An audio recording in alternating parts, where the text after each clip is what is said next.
Bonjour et bienvenue dans Ils font l'actu. Avec nous sur ce plateau, un entrepreneur engagé qui fait le pari de connecter numériquement tout un continent. Christian Massoji, bonjour. Bonjour.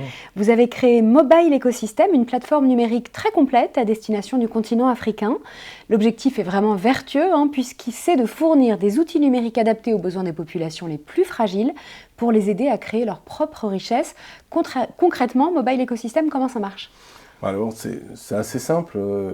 Nous, en fait, on a créé un smartphone qu'on appelle un smartphone universel, c'est-à-dire un produit très technologiquement avancé, mais à prix coûtant, pour en permettre l'accessibilité à un maximum de personnes, dans lequel on va mettre une application qui vient un petit peu comme, on va dire, un agrégateur de services, si vous voulez, un facilitateur. Donc, ça va permettre d'accéder à plein de solutions au quotidien, comme la banque, la santé, l'éducation. Et tous ces services-là, ils vont être regroupés dans une petite application qui est accessible en un clic aux personnes. Et qu'on peut télécharger si on a déjà un smartphone. Oui, exactement. L'idée, nous, c'est de se dire qu'il y a une partie de la population qui n'est pas équipée et à laquelle on va offrir ces solutions-là, mais de la manière la plus simple possible. Nous, comme je vous le disais, notre vision, c'est comment est-ce qu'on peut faciliter les échanges entre les gens et les producteurs de services. Alors vous venez de réaliser une phase test qui a très bien fonctionné et Mobile Ecosystem, qu'on va appeler MI à partir de maintenant, c'est vraiment le nom pour le grand public, va se lancer sur 3 marchés pilotes à partir de la rentrée. Vous nous en parlez ? Oui, alors notre terrain de jeu, c'est l'Afrique. L'Afrique, c'est 54 pays, donc c'est très large, on ne peut pas attaquer tous les pays en même temps. Donc l'idée, c'est de partir vraiment sur 3 pays qui vont servir un petit peu de rampe de lancement pour aller à la conquête de ce continent. Donc, il y a le Congo, dont je suis moi-même originaire. Je suis né sur la ceinture de cuivre dans le sud du pays. C'est un pays-continent, plus de 100 millions d'habitants. Le Sénégal, qui, de par ses attaches avec la France, est un pays stratégique aussi, puisqu'il couvre le développement sur toute la zone ouest africaine. Et puis le Rwanda qui a un vrai écosystème par lui-même aussi, avec la jeunesse de son pays, 19 ans de moyenne d'âge.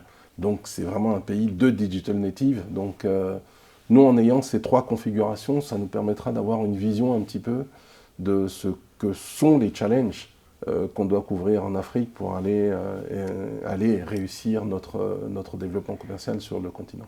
Alors vous l'avez évoqué, mais vous proposez vraiment une gamme très complète de services numériques pour les entrepreneurs, mais aussi pour les particuliers dans la gestion financière, dans le domaine de la santé ou dans l'agriculture. L'idée, c'est vraiment de centraliser tous les besoins dans votre smartphone, dans votre application. Oui, alors nous, on va se positionner véritablement comme les besoins du quotidien, les besoins essentiels. Pour le reste, il y a Google, il y a iOS, tout est là, ils ont des millions d'applications. L'objectif, c'est vraiment de se dire quels sont les besoins critiques des gens au quotidien qui va leur permettre de faire ce step-up, cette évolution au niveau socio-économique. Et nous, c'est de répondre à ça, alors pas en allant développer nous-mêmes ces services-là, des entreprises le font déjà, et nous, on va chercher les partenariats avec ces entreprises et on va agréger tout ça au sein d'une plateforme. Et on va permettre l'accès facilité aux personnes à l'ensemble de ces solutions, mais avec une réponse locale. Alors vous avez une longue carrière, Christian, dans des grandes entreprises européennes, mais à un moment, vous vous êtes dit, c'est plus possible, je dois revenir un petit peu à mes sources. Il y a un vrai manque en termes d'outils numériques, en termes de connexion et de solutions numériques en Afrique ? Alors c'est vrai, j'ai eu la chance de pouvoir faire une grande partie de ma carrière dans ces entreprises internationales. On parle d'Ericsson, l'équipementier suédois, de Sony, le géant japonais de l'électronique. Et ça m'a fait découvrir des tas de solutions et une vision aussi différente du business. Mais l'Afrique a des besoins vraiment spécifiques. Et nous, ce qui va être important, c'est pas de regarder simplement en termes de solutions existantes, c'est de dire comment est-ce qu'on adapte ces solutions existantes véritablement aux besoins des gens. Et c'est ça, mais c'est de venir en mettant l'utilisateur au centre et en se disant quels sont les besoins qu'ont ces Africains qui sont différents de ce qui est disponible aujourd'hui. Et nous, on fait l'ajustement de tout ça et on crée une réponse en fait sur mesure à ces besoins-là. Voilà. Avec une économie qui repose souvent sur le système D, mais ça peut être une force aussi, si c'est numérisé, si on arrive à connecter les gens. Exactement, je pense que vous avez compris, la base du système c'est l'économie, et l'économie elle est régulée. Aujourd'hui le système D c'est du gris, c'est de l'argent liquide qui circule. Alors ça permet de se débrouiller, mais ça ne permet pas d'avancer. Nous ce qui est important c'est comment est-ce qu'on construit les bases, les structures pour permettre aux gens d'évoluer dans le temps. Pas leur donner une réponse directe aux besoins instantanés, si, mais en se disant que ça doit pouvoir se répéter. Donc, nous, le digital, c'est ça la force. Tout est lettré, tout va permettre de faire les choses de façon complètement transparente pour l'utilisateur, mais avec la possibilité d'analyser toutes ces données et donc de permettre aux gens, grâce à leur profil, de pouvoir bénéficier de plus de bons services ou de plus de bons supports aussi. Et on parle d'un continent avec un potentiel absolument extraordinaire, puisque c'est le continent qui compte la population la plus jeune au monde. Alors je pense que ça c'est ce qui est flagrant aux yeux de tout le monde. Ce milliard de personnes non bancarisées en Afrique qui ont de réels besoins au quotidien, c'est aussi un challenge, parce que qu'est-ce que vont devenir à la fois ce milliard, mais à la fois toute cette jeunesse.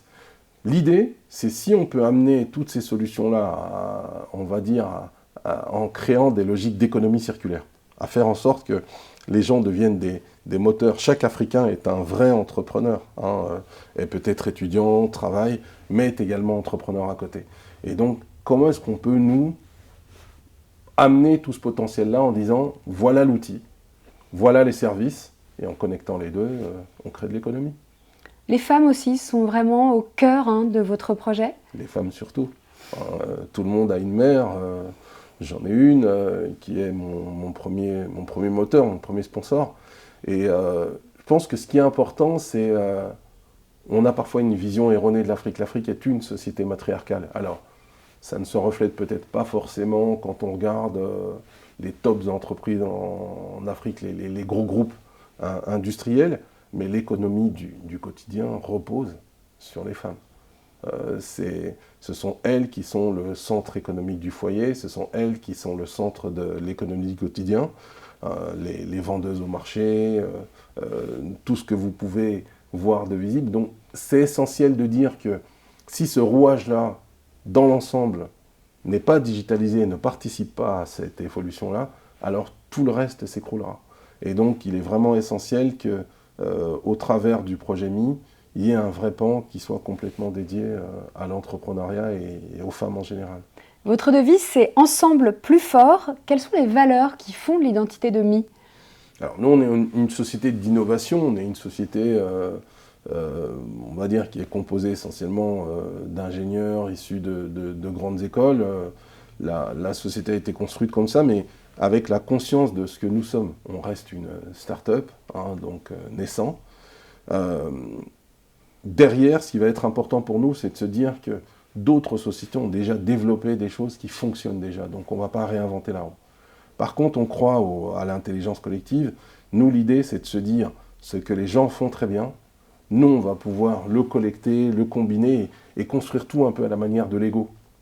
Et de se dire que c'est ça qui va être notre force, de devenir une espèce de tour de Babel, un réel facilitateur dans lequel l'ensemble des forces qui vont être présentes sur le marché, on va les combiner pour avoir quelque chose de super fort qu'on appelle une super app.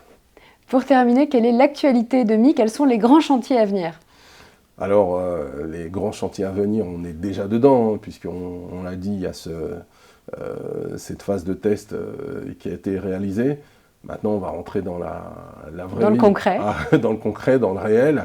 On est là dans les négociations commerciales pour mettre le produit sur le marché dès la rentrée, sur les marchés dont on a parlé, Sénégal, Congo et Rwanda. On a déjà des premiers agréments avec des grands groupes et on vous en dira plus très très bientôt, mais voilà, on est prêt et l'aventure commence aujourd'hui. Merci beaucoup Christian Massoji et longue vie à MI. Merci d'être venu sur ce plateau. À bientôt. Merci, bonne journée, au revoir.